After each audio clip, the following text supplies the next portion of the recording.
The Prokan Island grill at night, glowing with the LED strip, set in a stylish outdoor kitchen.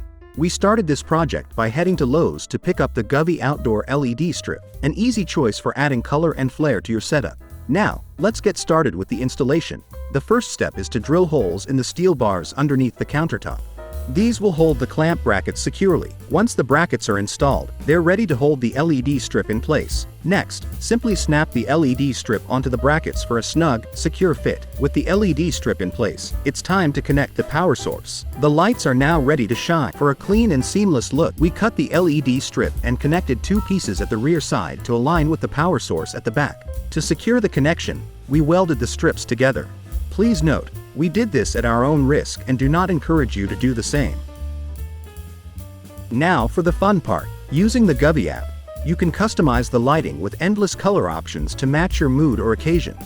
The LED strip adds a beautiful, modern touch to your outdoor kitchen, enhancing your space for unforgettable gatherings.